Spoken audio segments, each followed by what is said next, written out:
Those heightened security measures happening now at home and abroad following Saturday night's airstrikes against Iranian nuclear facilities. Let's bring in News Nation national security contributor Tracy Walder. Tracy, good morning. I've been watching your coverage since we saw the strikes overnight. Thanks for joining us this morning. What are your concerns for safety for Americans, not only here in the U.S., but also abroad? Well, thank you so much for having me, Hannah. I have a lot of concerns about safety. I've actually been talking about it for a few weeks now, what retaliatory attacks here in the homeland could potentially look like. My biggest concern actually is cyber.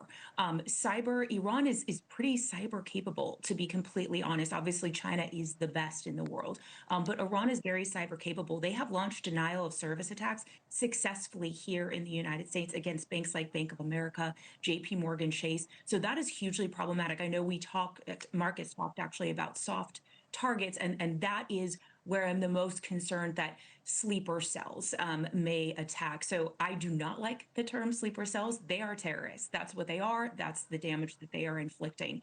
Those are what I would imagine those lone wolf attacks would look like. So I am also concerned in terms of cyber, how China may become involved. They are allies with Iran. They are some of the best hackers in the world.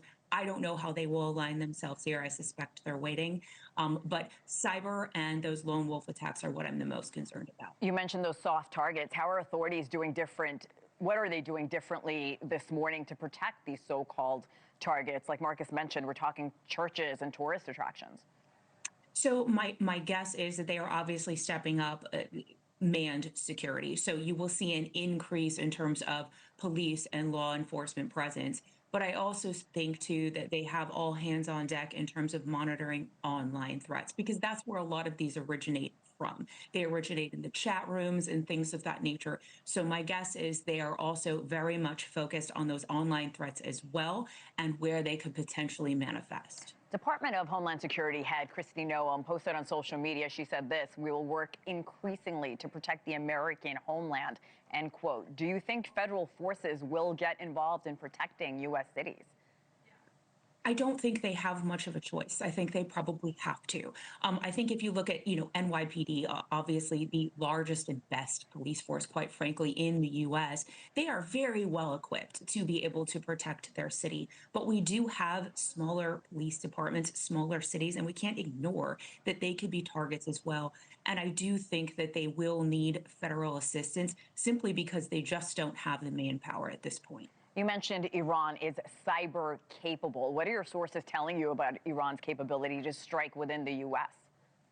I mean, that is incredibly high. They have been striking actually within Israel. We just really haven't been talking about it as much because it doesn't impact us. So, I would say with Israel, they've really been going after their energy grid, water supply, those kinds of things. They have not been entirely successful in doing that, which is obviously good. But here in the US, I am not convinced that our ability to mitigate cyber attacks is top notch. And if I could go into that for just a minute, I'd like to explain why.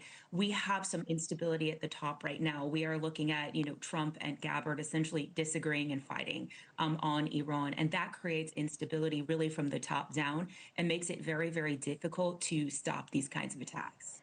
Tracy, how concerned are you about sleeper cells, you call them terrorists, being activated in the United States?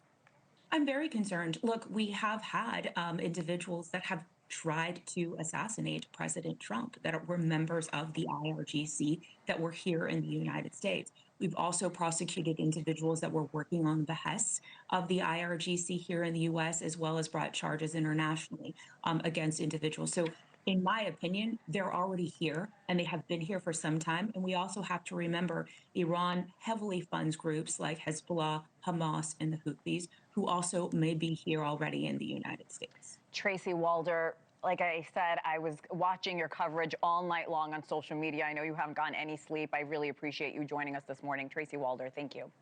Thank you, Hannah. Thank you for watching. Subscribe below and download our News Nation app right now on your phone, and you will get fact-based, unbiased news for all Americans.